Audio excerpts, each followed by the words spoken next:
Hello friends, ഇന്നൊരു മുട്ടക്കറിയുടെ റെസിപ്പിയാണ്. നമ്മളിവിടെ മുട്ട പുഴുങ്ങിയിട്ടല്ല ചെയ്യുന്നത്, മുട്ട ഉടച്ചൊഴിച്ചിട്ടാണ് കറി ചെയ്തെടുക്കുന്നത്. ഇതിനു വേണ്ടി 2 സവാള ചെറുതായി കട്ട് ചെയ്തെടുത്തിട്ടുണ്ട്. ഞാനിത് ചോപ്പർ ഉപയോഗിച്ചിട്ടാണ് ചെയ്തത്. പിന്നെ എരിവിന് ആവശ്യത്തിന് പച്ചമുളക് എടുത്തിട്ടുണ്ട്. പിന്നെ കുറച്ച് മല്ലിയിലയും കറിവേപ്പിലയും എടുത്തിട്ടുണ്ട്. പിന്നെ ചെറിയൊരു പീസ് ഇഞ്ചി, മഞ്ചല്ലി, വെളുത്തുള്ളി ഒന്ന് ചതച്ചെടുത്തിട്ടുണ്ട്. പിന്നെ ഞാനിവിടെ 2 തക്കാളി ഒന്ന് അരച്ചെടുത്തിട്ടുണ്ട്. അധികം പുളിയില്ലാത്ത തക്കാളി ആയതുകൊണ്ടാണ് 2 എടുത്തത്. പുളിയുള്ള തക്കാളി ആണെങ്കിൽ 1.5 തക്കാളി മതിയാവും.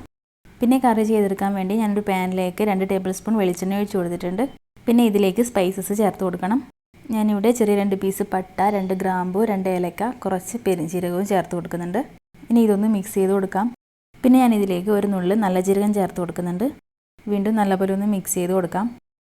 ഇനി ഇതിലേക്ക് നമ്മൾ കട്ട് ചെയ്ത് വെച്ച സവാള ചേർത്ത് കൊടുക്കണം. എന്നിട്ട് ഇതൊന്ന് മിക്സ് ചെയ്ത് കൊടുക്കണം. പിന്നെ ഞാനിതിലേക്ക് കുറച്ച് ഉപ്പ് ചേർത്ത് കൊടുക്കുന്നുണ്ട്.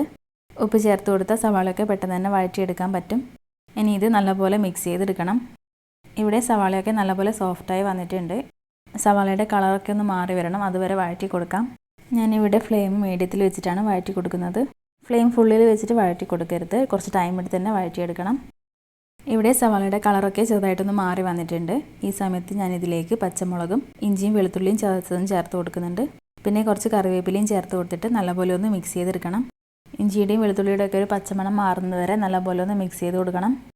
ഞാനിവിടെ നല്ലപോലെ ഒന്ന് വഴറ്റിയെടുത്തിട്ടുണ്ട്. ഇനി ഇതിലേക്ക് പൊടികൾ ചേർത്ത് കൊടുക്കണം.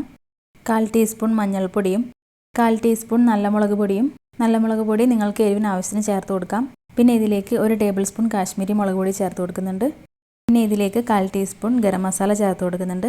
ഗരം മസാല ഇല്ലെങ്കിൽ ചിക്കൻ മസാല ചേർത്ത് കൊടുക്കാം. പിന്നെ 1/2 ടീസ്പൂൺ മല്ലിപ്പൊടി ചേർത്ത് കൊടുക്കുന്നുണ്ട്. ഇനി ഇതൊക്കെ നല്ലപോലെ ഒന്ന് വഴറ്റിയെടുക്കണം. ഈ പൊടികളുടെയൊക്കെ ഒരു പച്ചമണം മാറുന്നത് വരെ നല്ലപോലെ വഴറ്റി കൊടുക്കാം. ഞാനിവിടെ ഇത് നല്ലപോലെ ഒന്ന് വഴറ്റിയെടുത്തിട്ടുണ്ട്. ഇതിൻ്റെ പച്ചമണമൊക്കെ ഒന്ന് മാറി വന്നിട്ടുണ്ട്. ഇനി ഇതിലേക്ക് നമ്മൾ അരച്ച് വെച്ച തക്കാളി ചേർത്ത് കൊടുക്കണം. എന്നിട്ട് ഇത് നല്ലപോലെ ഒന്ന് മിക്സ് ചെയ്തെടുക്കണം. സ്റ്റൗ മീഡിയം ഫ്ലെയിമിൽ വെച്ചിട്ടാണ് വഴറ്റിയെടുക്കുന്നത്. തക്കാളിയൊക്കെ നല്ലപോലെ കുക്കായി വരണം, അതുവരെ ഒന്ന് വഴറ്റി കൊടുക്കാം. ഞാനിവിടെ നല്ലപോലെ ഒന്ന് വഴറ്റിയെടുത്തിട്ടുണ്ട്. ഇനി നമുക്കിതൊന്ന് അടച്ച് വെച്ചിട്ട് കുക്ക് ചെയ്തെടുക്കണം. ഇവിടെ തക്കാളിയൊക്കെ നല്ലപോലെ കുക്കായി വന്നിട്ടുണ്ട്. ഞാനിതൊന്നുകൂടെ വഴറ്റിയെടുക്കുന്നുണ്ട്. പിന്നെ ഇതിലേക്ക് ഗ്രേവിക്ക് ആവശ്യത്തിന് വെള്ളം ചേർത്ത് കൊടുക്കണം. ഞാനിവിടെ 1.5 കപ്പ് വെള്ളം ചേർത്ത് കൊടുക്കുന്നുണ്ട്. എന്നിട്ടിത് നല്ലപോലെ ഒന്ന് മിക്സ് ചെയ്തെടുക്കണം. ഈ സമയത്ത് ഇതിൽ ഉപ്പ് നോക്കിയിട്ട് ആവശ്യത്തിന് ചേർത്ത് കൊടുക്കണം. വീണ്ടും നല്ലപോലെ ഒന്ന് മിക്സ് ചെയ്ത് കൊടുക്കാം. പിന്നെ ഞാനിത് അടച്ച് വെച്ചിട്ടൊന്ന് കുക്ക് ചെയ്തെടുക്കുന്നുണ്ട്. ഇവിടെ എണ്ണയൊക്കെ നല്ലപോലെ തെളിഞ്ഞ് വന്നിട്ടുണ്ട്. ഇനി ഇത് നല്ലപോലെ ഒന്ന് മിക്സ് ചെയ്ത് കൊടുക്കാം. പിന്നെ ഞാനിതിലേക്ക് 1/4 ടീസ്പൂൺ പഞ്ചസാര ചേർത്ത് കൊടുക്കുന്നുണ്ട്. വളരെ കുറച്ച് മാത്രമേ ചേർത്ത് കൊടുത്തിട്ടുള്ളൂ. പഞ്ചസാര ചേർത്ത് കൊടുക്കുമ്പോൾ ഇതിനൊരു പ്രത്യേക ടേസ്റ്റാണ്. നിങ്ങൾക്ക് താല്പര്യം ഉണ്ടെങ്കിൽ മാത്രം പഞ്ചസാര ചേർത്ത് കൊടുത്താൽ മതിയാവും.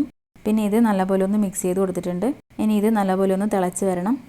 ഇവിടെ ഇതൊന്ന് തിളച്ച് വരുന്നുണ്ട്. ഈ സമയത്ത് നമുക്കിതിലേക്ക് മുട്ട ചേർത്ത് കൊടുക്കണം. ഞാൻ മുട്ട ഡയറക്റ്റ് ഇതിലേക്ക് പൊട്ടിച്ചൊഴിച്ച് കൊടുക്കുന്നില്ല. ഒരു കപ്പിലേക്ക് ആക്കിയിട്ടാണ് ഇതിലേക്ക് ചേർത്ത് കൊടുക്കുന്നത്. ഡയറക്റ്റ് ചേർത്ത് കൊടുത്താൽ മുട്ടയുടെ മഞ്ഞ പൊട്ടിപ്പോവാൻ ചാൻസ് ഉണ്ട്. ഞാനിവിടെ 3 മുട്ടയാണ് ചേർത്ത് കൊടുത്തിട്ടുള്ളത്.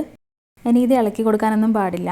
പിന്നെ ഞാൻ ഈ മുട്ടയുടെ മുകളിലേക്കായിട്ട് കുറച്ച് ഉപ്പും കുറച്ച് കുരുമുളക് പൊടിയും ചേർത്ത് കൊടുക്കുന്നുണ്ട്. ഉപ്പ് വളരെ കുറച്ച് മാത്രമേ ചേർത്ത് കൊടുക്കാൻ പാടുള്ളൂ. ഇനി ഇത് അടച്ച് വെച്ചിട്ട് നല്ലപോലെ ഒന്ന് കുക്ക് ചെയ്തെടുക്കണം. ഇവിടെ മുട്ടയൊക്കെ ഒന്ന് കുക്കായി വന്നിട്ടുണ്ട്. ഇനി നമുക്കിത് വളരെ ലൈറ്റായിട്ടൊന്ന് ഇളക്കി കൊടുക്കണം. ഇതുപോലെ മുട്ടയുടെ സൈഡിലൊക്കെ ചെറുതായിട്ടൊന്ന് ഇളക്കി കൊടുക്കാം. പിന്നെ ഞാൻ ഇതിൻ്റെ മുകളിലേക്ക് കുറച്ച് മല്ലിയില ചേർത്ത് കൊടുക്കുന്നുണ്ട്. വീണ്ടും ഞാനിതൊന്ന് അടച്ച് വെച്ചിട്ട് കുക്ക് ചെയ്തെടുക്കുന്നുണ്ട്. പിന്നെ ഞാനിത് തുറന്നിട്ട് ചെറുതായിട്ടൊന്ന് ഇളക്കി കൊടുക്കുന്നുണ്ട്. ഇവിടെ ഗ്രേവിയൊക്കെ നല്ലപോലെ തിക്കായി വന്നിട്ടുണ്ട്.